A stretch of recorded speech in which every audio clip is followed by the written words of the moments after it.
Hello and welcome to a new episode of CME Exclusive.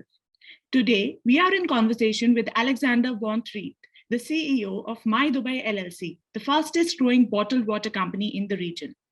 Alexander has over 25 years of experience in operations, sales, marketing, strategic consulting, and general management.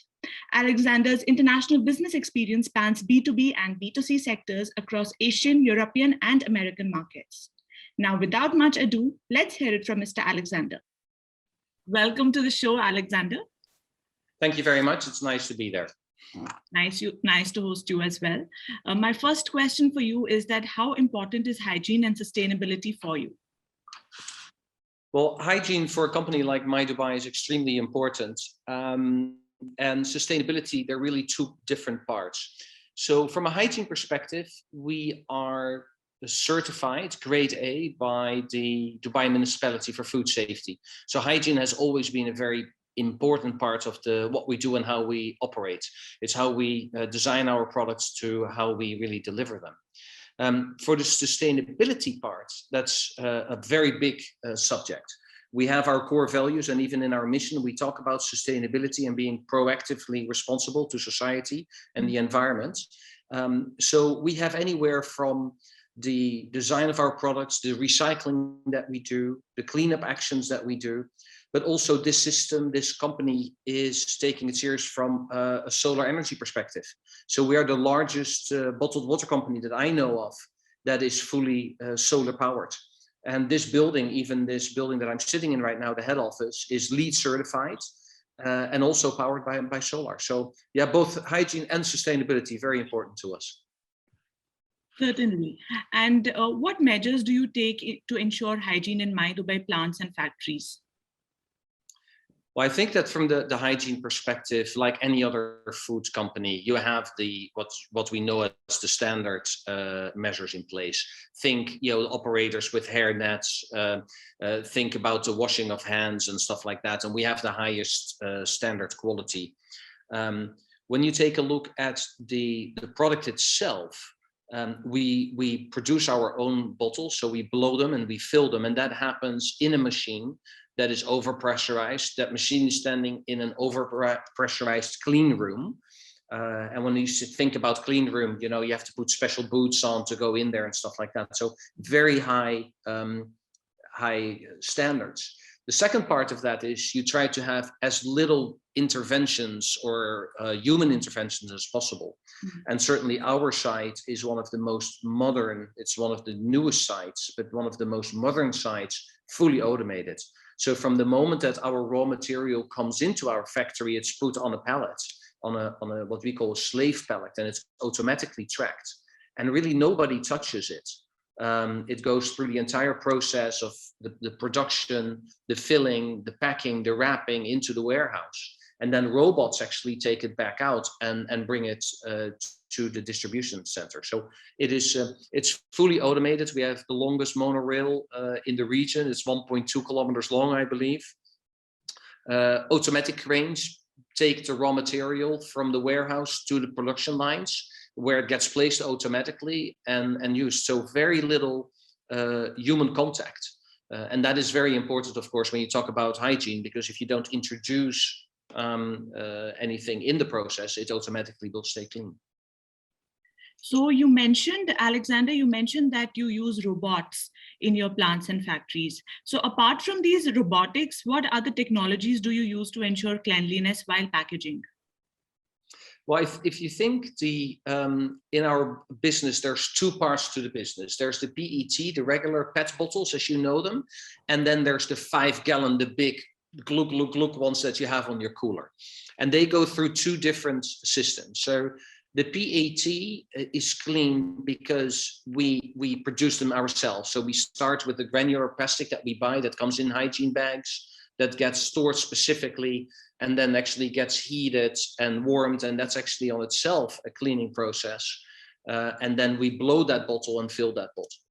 For the 5-gallon, they return from the market and they go through a multi-stage cleanliness process. Not only I believe we have about 8 visual inspections on the bottle, but on top of that, there is pressure testing. There is a mechanical sniffer that actually sniffs if the bottle is okay. And on top of that, it then goes into a outside washer, a high pressure steam washer. And then the bottles go through a 23 station washer, industrial washer, before it goes into the next clean room where we fill the bottles.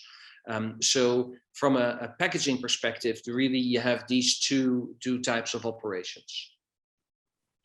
Coming towards the solar rooftop system that you managed. Now, we've read in the news that My Dubai has installed an 18.1 megawatt capacity rooftop solar system, which uses about 52,056 solar panels. So what technologies do you use to clean these solar panels? Okay, so one of the key things about solar panels to make sure that they operate in the best way is, of course, to keep them clean. And especially where we are right here in the desert, a lot of dust. Just like we do, you wash your car. One of the key things that we do is clean those solar panels. And that really happens on a continuous basis. It's kind of like the San Francisco bridge that they continuously paint. We continuously clean the solar panels. So if you have about 52,000 solar panels, by the time you get to the last one, you return to the first one. Yeah. 2 weeks of cleaning, really. One is dry cleaning, the other one is wet cleaning. The dry cleaning is brushes, simple brushes. It's like how you see people, dust off things normal places. That happens on a cycle of about 3 to 4 weeks. And that is actually robotic. So there's actually robots, brushes that run by these things continuously. And then once in a while, we use water, and this is actually man-operated. You wash them with water. And the water there, again, from a sustainability perspective, is sourced from our own water treatment plant. So our wastewater goes through our own water treatment plant and is used for cooling, but also used for these type of applications. That's really sustainable. That's really putting the water to its best use. Yes, we are way out there. Yes, definitely. So coming towards training, what kind of training and PPE do you provide to the cleaning staff at your factories?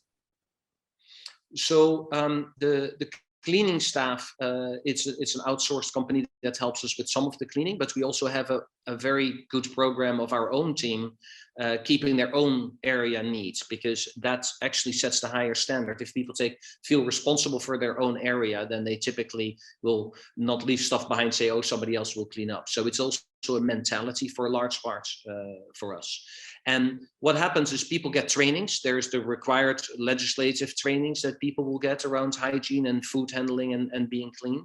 That's actually by law. And on top of that, we do a lot of training, in-house training on cleanliness, on good behavior and stuff like that. So, and we have a very substantial HSSE department, of course, health and safety in the environment. And they provide those trainings. They have toolbox talks, weekly toolbox talks, which goes from how to operate safely, but also how to operate in the right hygiene and how to use the right protective gear, depending on what you're using. If you're working at heights, it is different than if you are working with a chemical in the lab, for instance, because we have all the lab analysis that we do on every single batch of our product. And those are microbiological lab PPEs are different, of course, than what you do as just sweeping the floors. Of course, of course. Tell us something about the CIP cleaning at My Dubai. Okay, so CIP cleaning is the cleaning in place. There is really two parts to it. You have the water treatment plants, and we have one of the state-of-the-art water treatment plants in the world. And I can proudly say that because our factory is quite new. So it's not that we're that much better than anybody else, but we're newer. So as you know, if you buy a car now, it is much better than the one that you bought 5 years ago. Our plants are state-of-the-art. And CIP is designed in that. So the cleaning in place means that there's an automatic scheduling, and that happens on an ongoing basis for the lines, and it's fully automated. It's a test protocol that it runs through, and every single part of the water treatment plant is actually steam cleaned and chemical cleaned at this pre-described cycle. And we actually do it more often than what is the law, because we want to make sure we have one reputation. My Dubai has a great reputation and we want to make sure that we protect that. So that is part one. And then the lines themselves, the production lines, they're cleaned every 2 to 3 days, fully cleaned, and that of course is quite an operation. The workers do it themselves with the teams. That's a 1.5 to 2 hour operation, I believe. So yeah, it's quite a commitment and quite an investment to get that right. Of course, without commitment, none of this would be possible. So coming towards my next question, your partnership with Dubai Municipality recently made it to the news.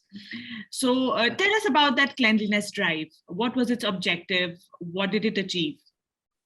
Well, I think that one of the, first of all, we have a great relationship with the Dubai municipality. Right from the outside, we did a lot of efforts to be responsible, and the Dubai municipality has been appreciative of that.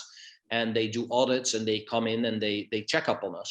But we have a very good relationship with them for obvious reasons. And when there was the little bit of a month of sustainability, we took a look at what else can we do. We have our 16-liter bottles, PET bottles, that we take back from the markets. And I'm very happy to say that at this point in time, close to 30% of our customers take that larger 16-liter bottle and return it to us, and we recycle it. But there's a lot of news nowadays about plastic and how bad it is for the environment. And I need to put a plug in here that actually PET is one of the best ways to get water in a hygienic, economical, and safe way to people. There is no better alternative product-wise. If there was, we'd switch to it. Having said that, people are not very responsible. They leave their trash behind, they throw things out, and we want to also bring more consciousness to the population. So we're working with schools, we're working with hospitals, but also this was a cleanliness drive in Jebel Ali, where over 100 of our employees volunteered actually to help clean up the beaches. And I think there was something close to 60 bags, I think 57 bags of waste and bottles that were returned. And that also went again to recycling, which is an important part of what we do. You can take PET, you can recycle it, you can make it into yarn. As a matter of fact, my face mask that I have right here is made from recycled PET. So, PET and plastic is something that we can use. We just need to up the game, if you will, in the region on how we recycle it. And that's the biggest challenge. But yeah, we're working with the Dubai municipality to, make the planet a better place. I see that My Dubai is very committed towards sustainability. So can you tell us about all the sustainability measures that you do take at My Dubai? Well, and sorry to interrupt, but also those that you have in mind for the future. Okay, so I think that to list them all could fill an entire interview on its own, I think. But as we mentioned, if we think about the process as a whole, first of all, we design products with sustainability in mind. So if we take the PET bottle that you buy today and you compare that to one from 10 years ago, it's what they call lightweight. It's much less plastic for the same volume that we deliver. And part of that is that the machines are getting better, so we can set the tolerances tighter, so that helps. So you take, in the product design, you take that. Then, of course, we talked about solar. Solar is a huge, and we are unsurpassed. And I have to put a plug in here for our owners. The shareholder is DEWA, and they have really been visionary in the way that they wanted this plant to operate. So the solar helps. And then from a sustainability, we are doing the recycling. Of course, we have a water treatment plant, and we've currently are investing in a couple more equipment that can even recycle more. When we go to the water purification, if you will, you have the clean water and the rest of the water. And we're now setting up new systems where we take this rest water and we clean that again. So we're going into multi-stages. And by doing so, we conserve water. And then what wastewater, so what we then still have, goes through our water treatment plant. So anywhere of watering the plants to using in a fountain, or to some of it we actually sell off to companies that use it for the construction industry. So there's a lot of measures like that we do. Then the buildings itself, we are LEED certified, as I mentioned, but also smaller things. We are working right now from sustainability to try to reduce paperwork. So make it also friendlier for a consumer that they get the deliveries and they sign electronically, and rather than printing that piece of paper. We're moving towards mobile solutions. And that might sound like a small item, but when you have as many customers as we have and you deliver as many bottles that we do, it actually is a rather important part that you look at those things. So that's some of the future elements that we are looking at this stage. Thank you so much for being with us, Alexander. It was wonderful to hear your insights, and looking forward to many more in the future as well. Thank you very much, Mia. It was nice talking to you, and good luck with it.